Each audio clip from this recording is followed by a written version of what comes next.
दिगंबरा दिगंबरा श्रीपाद वल्लभ दिगंबरा। बंधुओं, क्या आप जानते हैं कि दत्तात्रेय भगवान कौन थे, उनका अवतरण कैसे हुआ? सर्वप्रथम मैं श्री दत्त भगवान को नमन करती हूँ। दत्तात्रेय भगवान ऋषि अत्रि और माता अनुसुईया के पुत्र हैं। इनके जन्म को लेकर कई मान्यताएं प्रचलित है, जिनमें से एक मान्यता यह है कि एक समय त्रिदेवियों में मंत्रणा हुई कि सबसे ज्यादा पतिव्रता स्त्री कौन है। माता पार्वती, माता लक्ष्मी और माता सरस्वती किसी निष्कर्ष पर नहीं पहुंच पा रहे थे, क्योंकि सभी स्वयं को सबसे अधिक पतिव्रता समझ रहे थे। तभी नारद मुनि का आगमन हुआ। जब उनसे पूछा गया तो नारद मुनि बताते हैं कि क्षमा करना माता, किंतु संसार की सबसे अधिक पतिव्रता स्त्री आप तीनों में से कोई नहीं, वे तो माता अनुसुईया है।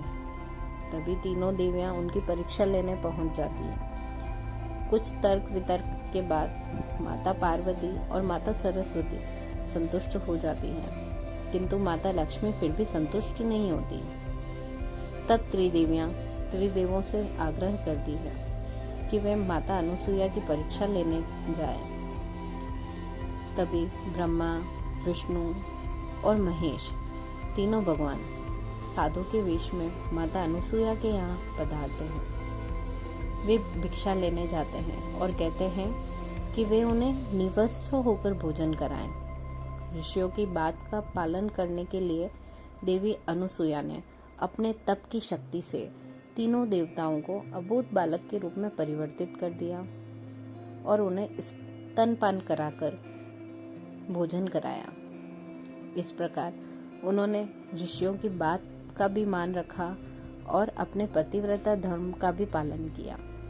किंतु बालक में परिवर्तित देवता जब नहीं लौटे, तब तीनों देवियां माता अनुसुईया के पास गए और पूरा वृत्तांत बताया और तीनों देवताओं को लौटाने का आग्रह किया।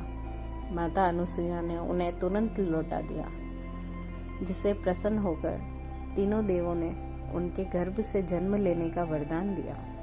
इस प्रकार दत्तात्रेय भगवान, दुर्वासा ऋषि और चंद्र भगवान का जन्म हुआ। श्री दत्तात्रेय भगवान में त्रिदेव महादेव, ब्रह्मा जी, विष्णु जी तीनों के समरस भाव का समावेश है, जिसमें मध्य में श्री विष्णु भगवान, बाईं ओर महादेव जी और दाहिनी ओर ब्रह्मा जी विद्यमान हैं। तीनों रूप का एक समान समावेश है। इस प्रकार दत्तात्रेय भगवान का अवतरण हुआ। बोलो दत्त भगवान की जय।